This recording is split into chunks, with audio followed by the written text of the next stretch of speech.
Muito bem, nós vamos abrir a nossa Bíblia no Evangelho de João, lá no capítulo 12, Evangelho de João, capítulo 12, e vamos ler a partir do versículo 20. Eu farei a leitura, os irmãos me acompanhem, por favor.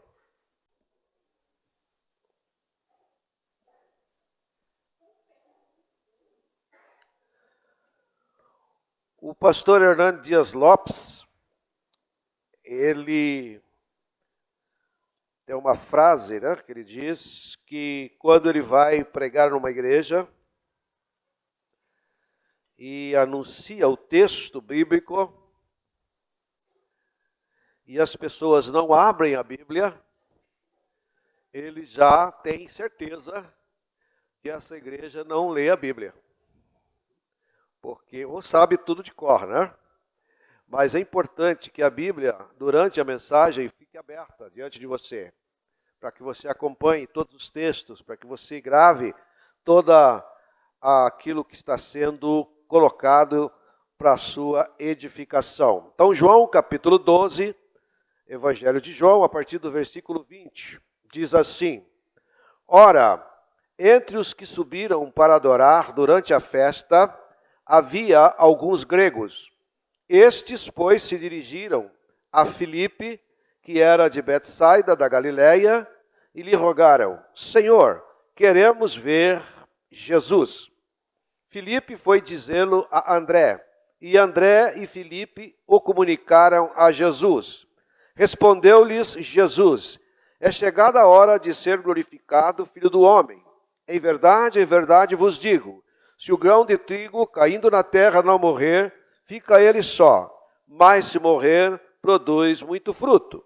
Quem ama a sua vida, perde-a, mas aquele que odeia a sua vida neste mundo, preservá-la-á para a vida eterna. Se alguém me serve, siga-me, e onde eu estou, ali estará também o meu servo. E se alguém me servir, o Pai o honrará. Agora está angustiada a minha alma. E que direi eu? Pai, salva-me desta hora? Mas precisamente com este propósito vim para esta hora.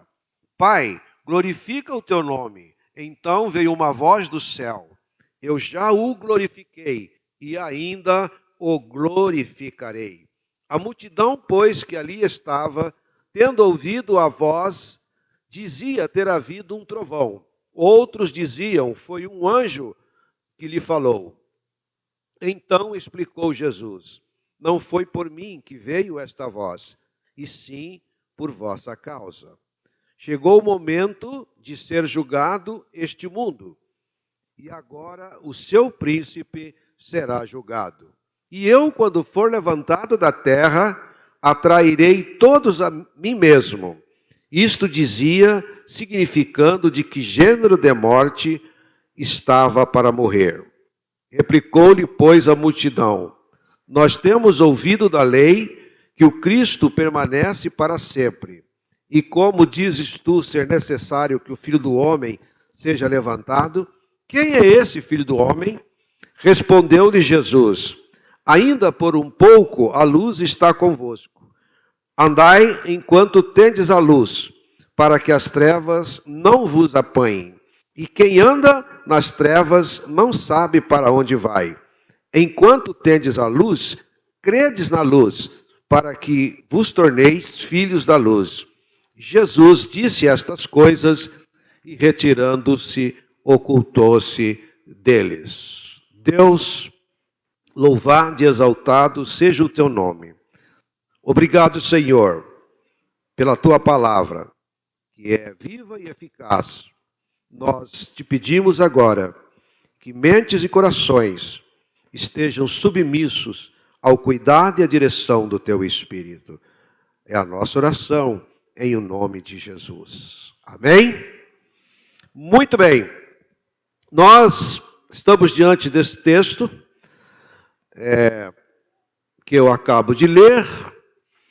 E o contexto da narrativa de João está ligado à celebração da Páscoa em Jerusalém. Todo o capítulo 12 está narrando aquilo que antecede e que ocorre também durante as festividades em Jerusalém. Jesus também ele se dirige para Jerusalém para participar daquele momento, daquele evento tão importante para o judeu. E é nesse tempo, chegada de Jesus ali em Jerusalém, que nós temos ele sendo recebido na cidade, com palmas, com chão forrado, com muito louvor daquelas pessoas que seguiam a Jesus. Ele entra montado em um jumentinho, ali estava fazendo com que a profecia de Zacarias fosse cumprida. É Zacarias que diz que ele entraria na cidade montado em um filho de jumento, e está acontecendo aí nesse negócio, dando uns picos aí, Mas então, Jesus vai para Jerusalém e participa daquele momento. É nesse período também que Jesus faz aquela correria lá dentro do templo, aquele pessoal que estava lá comercializando, vendendo, fazendo uma feira livre. Jesus faz uma limpeza também, não é? É também nesse contexto que foi preparada a última ceia, que Lucas narra lá no capítulo 22 do seu evangelho, quando Jesus também lava os pés dos discípulos. Logo a seguir, o capítulo 13 narra esse episódio de Jesus lavando aos pés dos discípulos. Portanto, o capítulo 12 do evangelho de João, ele é riquíssimo em informações que traz para a nossa meditação.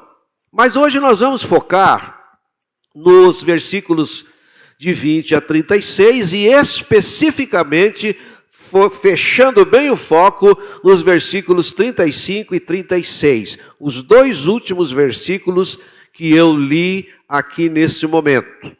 Então, o tema que eu estou trazendo para a nossa reflexão é ande na luz. Ande na luz.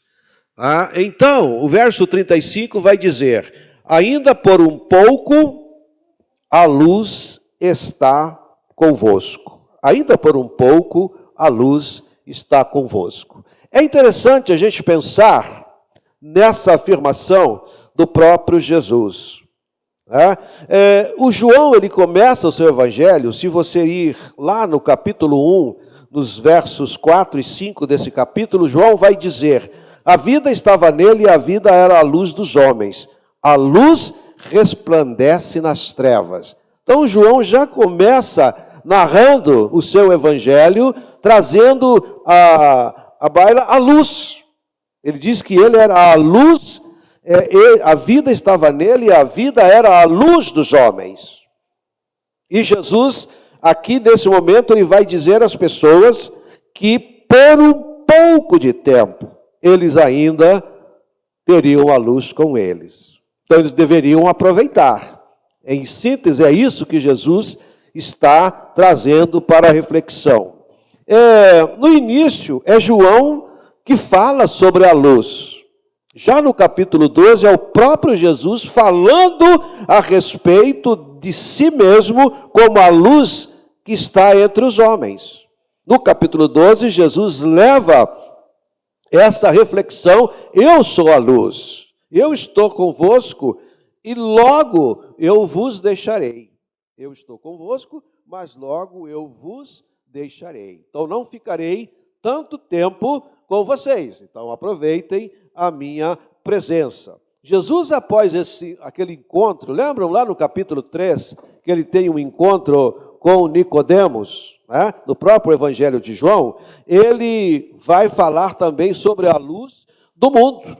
Então Jesus, ele fala com Nicodemos, capítulo 3, versos 19 ao 21. Eu quero ler com você, aqui em João 3, 19 ao 21, aquilo que está colocado para nós. Diz assim: o julgamento é este, que a luz veio ao mundo e os homens amaram mais as trevas do que a luz, porque as suas obras eram más.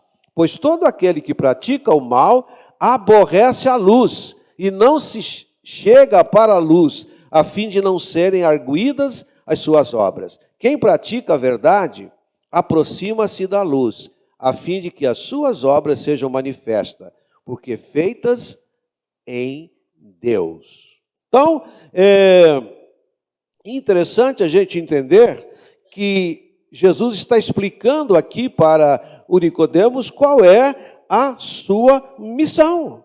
Por que ele veio? Ele vai dizer exatamente isso, não é? Que esse é um julgamento que vem para aqueles que fogem da luz, porque preferem as trevas.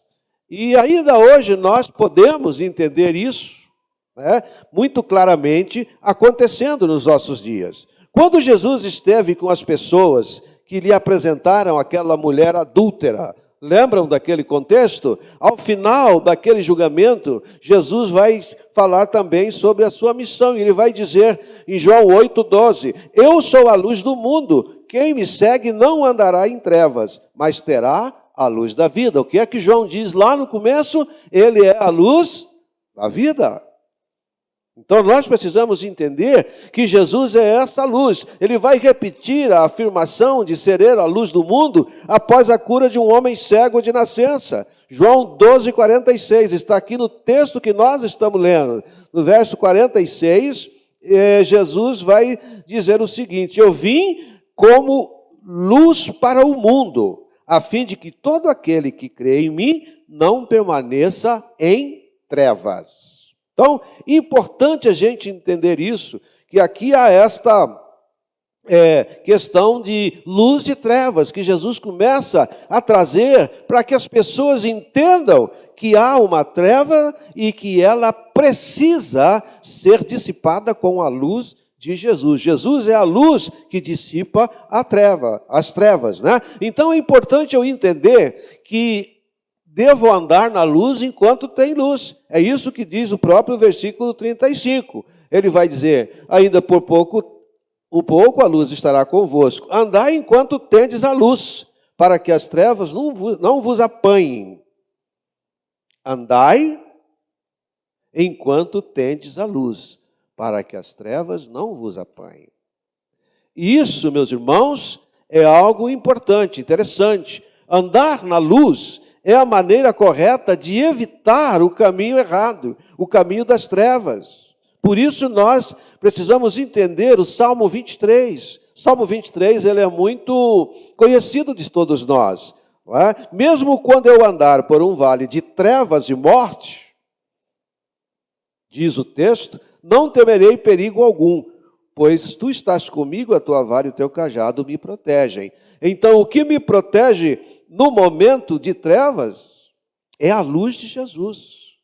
É Ele que é o foco, que ilumina a minha caminhada, que ilumina o meu caminho, que ilumina a minha vida, que me dá o discernimento que eu preciso para entender a sua obra expiatória lá na cruz do Calvário. Jesus fala sobre esse contraste entre luz e trevas, deixando claro que a vida sem Jesus é uma vida de trevas. Olha o que ele vai dizer em Mateus 6, 22 e 23. Os olhos são a candeia do corpo.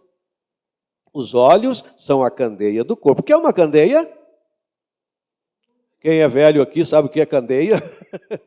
Candeia é uma lamparina, é uma luz, é um lampião, né, que se usava antigamente. Então, Jesus está dizendo, os olhos são a candeia do corpo. Se os seus olhos forem bons, todo o seu corpo será cheio de luz. Mas se os seus olhos forem maus, todo o seu corpo será cheio de trevas. Portanto, se a luz que está dentro de você são trevas, tremendas trevas são. Se Jesus não estiver dentro do seu coração, se Jesus não faz parte da sua vida, é pura trevas. É isso que ele mesmo está dizendo. Aquilo que está dentro de você tem que ser a luz do Senhor Jesus, tem que ser a luz do seu amor, da sua graça. Né? Pedro, de maneira muito oportuna, também nos alerta que nós fomos salvos por Deus com um propósito. Nós fomos retirados das trevas e transportados para a luz de Jesus. É isso que Pedro diz lá no na sua primeira carta, capítulo 2, verso 9. Ele vai dizer, vocês, porém, são geração eleita, sacerdócio real, nação santa, povo exclusivo de Deus, para anunciar as grandezas daquele que vos chamou das trevas para a sua maravilhosa luz. Então você foi chamado das trevas para a maravilhosa luz de Jesus. Portanto, nós precisamos anunciar a grandeza desse amor. Precisa estar em nós esse anunciar, esse evangelizar, esse proclamar esse amor de Deus. Então é importante a gente entender que nós precisamos andar enquanto nós temos a luz. Enquanto nós temos a luz. Quem anda nas trevas não sabe para onde vai. Jesus fala isso no final do verso 35. Quem anda nas trevas não sabe para onde vai. Gente, é muito significativo a gente entender isso de forma prática. Quando você acorda na madrugada e está tudo escuro na sua casa, principalmente se é uma casa que você não conhece, vamos supor que você está na casa de alguém, está em outro lugar, num hotel, está tudo escuro. Você levanta palpando. Você tem que achar onde está o botão da energia, onde está a maçaneta da porta, para que lado fica o banheiro. Não é assim? Porque são trevas. A gente não está acostumado com isso. E a vida de quem não tem Jesus é dessa forma. Você não sabe para onde vai, porque você não tem o direcionamento dele na sua vida. Por isso que quem anda nas trevas não sabe para onde vai. O próprio João diz, na sua primeira carta, que se alguém anda em trevas é cego. É isso que João coloca. Ele diz, no entanto, o que escrevo é um mandamento novo, o qual é verdadeiro nele e em vocês, pois as trevas estão se dissipando e já brilha a verdadeira luz. Quem afirma estar na luz, mas odeia seu irmão, continua nas trevas. Quem ama seu irmão permanece na luz, e nele não há causa de tropeço. Mas quem odeia o seu irmão está nas trevas, e anda nas trevas, e não sabe para onde vai, porque as trevas o cegaram. Então, isso é importante a gente entender. É que o amor de Deus, ele vem com a luz de Jesus, ilumina o nosso coração, a nossa vida. E nós precisamos dessa luz nos iluminando para que nós possamos viver isso de maneira que agrade a Deus. Está lá em 1 João 2, de 8 a 11. Né? Nós vivemos uma constante batalha espiritual contra o mundo das trevas. E às vezes não nos damos conta disso. Pois a nossa luta, diz Paulo na carta aos Efésios, não é contra seres humanos, mas contra os poderes e autoridades, contra os dominadores deste mundo de trevas, contra as forças espirituais do mal nas regiões celestiais. E nós podemos ver, meus irmãos, que essa luta, essa batalha espiritual no mundo das trevas, ela está, de alguma forma, se acirrando nesse tempo. Está ficando o negócio arrochado. Nós vimos aí, nesses dias, alguns pastores que estão sofrendo todo tipo de represália, porque eles ousaram se levantar contra a marcha que teve lá em São Paulo, do orgulho. Tá? E eles foram duramente criticados, né? As pessoas estão batendo duro, porque é a luta da luz contra as trevas. E toda vez que nós falamos essas coisas, há sim retaliações demoníacas, diabólicas. E nós precisamos estar atentos, entender que há uma batalha espiritual. E a nossa luta, ela é uma luta nesse nível, poderes e autoridade contra os dominadores deste mundo de trevas, contra as forças espirituais do mal, nas regiões celestiais. Hoje nós temos no Brasil, infelizmente, um governo que está batendo contra. Vimos aí o Fórum de São Paulo lá, o presidente dizendo que eles vão lutar contra o quê? Contra a família, contra a religião, contra a tradição. São as lutas que eles sempre tiveram, estão dizendo e declarando isso de forma muito clara. Então a nossa batalha é contra a treva, contra essas lutas dos lugares de escuridão espiritual, de entendimento, de compreensão. E nós precisamos estar atentos que essas coisas estão chegando muito próximo de nós como igreja. Então, é importante. Procure andar pelo caminho de luz e não pelo caminho do ímpio. Por isso que o autor de Provérbios vai dizer em 4,19, mas o caminho dos ímpios é como densas trevas, nem sequer sabem em que tropeçam. O caminho do ímpio é como densas trevas, nem sequer sabem em que tropeçam. É muito significativo a gente entender isso, tá? Que as coisas estão tomando rumos que nós precisamos ter reações também. Tá? Não podemos simplesmente aceitar tudo o que está acontecendo nesse Brasil. Então nós precisamos dar direcionamento. E o outro ponto que nós podemos ver nesse texto, no verso 36, é: crede na luz, para que vos torneis filhos da luz. Credes na luz, para que vos torneis filhos da luz. Isso é muito importante. Filhos da luz precisam viver de maneira que eles estejam espalhando a luz de Cristo onde eles estiverem.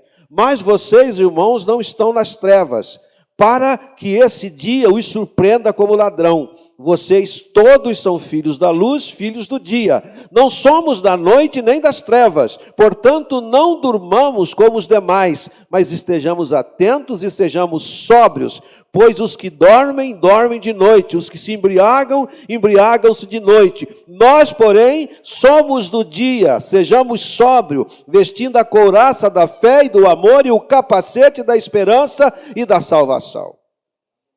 Então nós precisamos viver dessa maneira, dessa forma, de um jeito diferente. Nós não podemos conformar com esse mundo. Não podemos conformar com tudo o que está acontecendo, que estão propondo. Porque a ideia, né, o que está, vamos dizer assim, no embrião de tudo isso, é realmente acabar com a nossa fé, com a nossa família, com a nossa esperança. E nós não podemos permitir que coisas tais possam acontecer. Todos precisam crer que Jesus é a luz do mundo, para que possam ser salvos e ter uma vida transformada. Esta de João, no capítulo 1, da sua primeira carta, versos 5 e 7, ele vai dizer: esta é a mensagem que dele ouvimos e transmitimos a vocês. Deus é luz e nele não há treva alguma. Se afirmarmos que temos comunhão com ele, mas andamos nas trevas, mentimos e não praticamos a verdade. Se, porém, andamos na luz, como ele está na luz, temos comunhão uns com os outros, e o sangue de Jesus, seu Filho, nos purifica de todo o pecado. Então nós precisamos andar na luz, porque Jesus está na luz. Eu não posso dizer que sou filho da luz, filho de Deus, lavado, remido pelo sangue precioso do Cordeiro, e não viver uma vida que agrade a Deus. Isso é importante a gente entender. A nossa vida tem que ser algo diferente.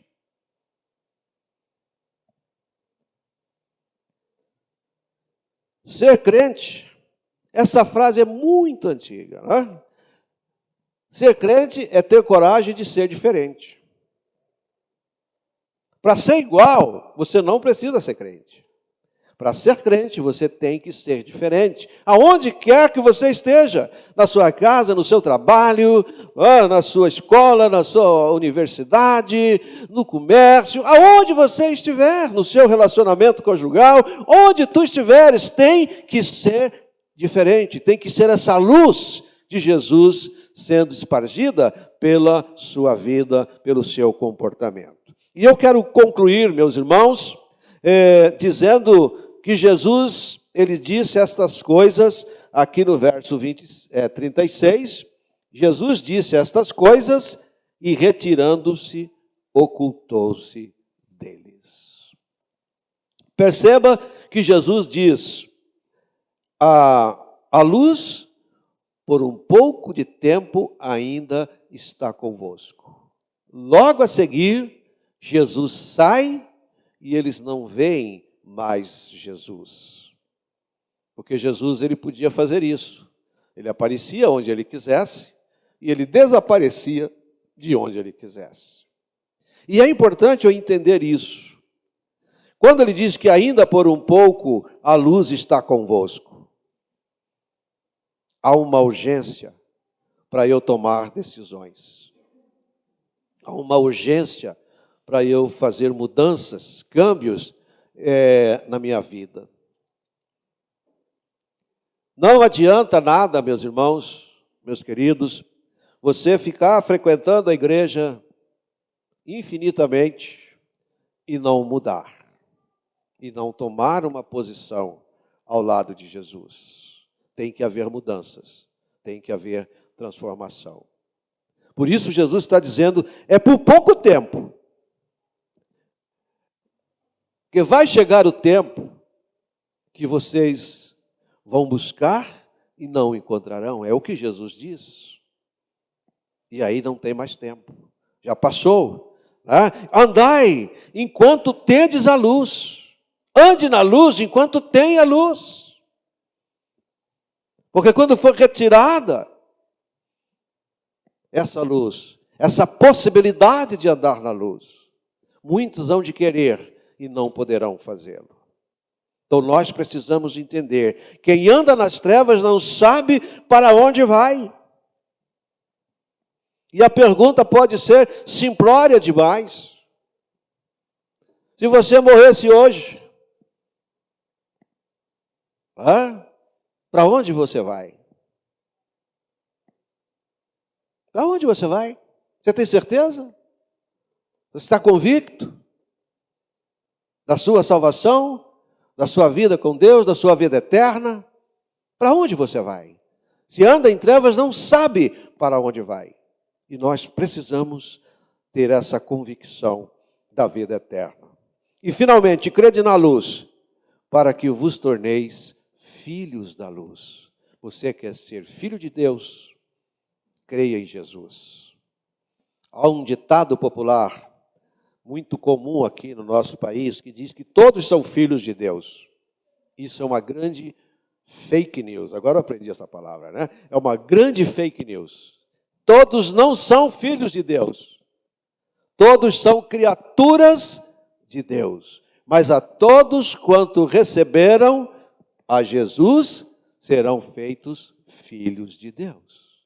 Nós somos filhos de Deus quando aceitamos o sacrifício expiatório de Jesus na cruz do Calvário.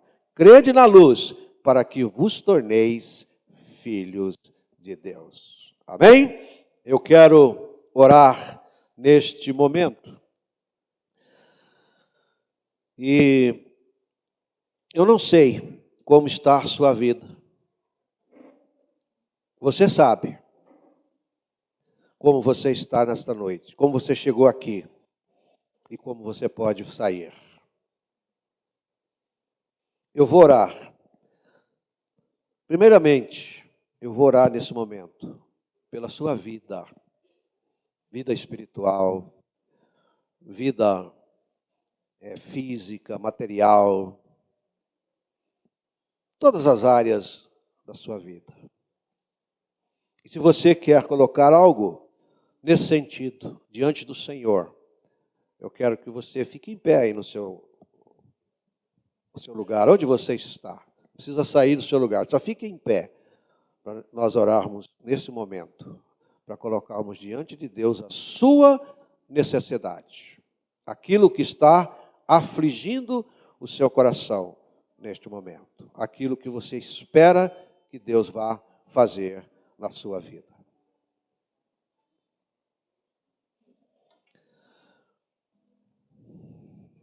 Palavra de Deus, no capítulo 11 aqui do Evangelho de João, quando relata a ressurreição do Lázaro, Jesus diz à irmã de Lázaro, quando ela comenta com Jesus que o seu irmão já está sepultado há 4 dias e que já estava cheirando mal. E Jesus diz para ela, se creres, verás a glória de Deus. É a mesma palavra que eu estou dizendo para você aqui nesta noite. Se creres, verás a glória de Deus. Então somente creia naquilo que você está colocando agora diante do altar de Deus.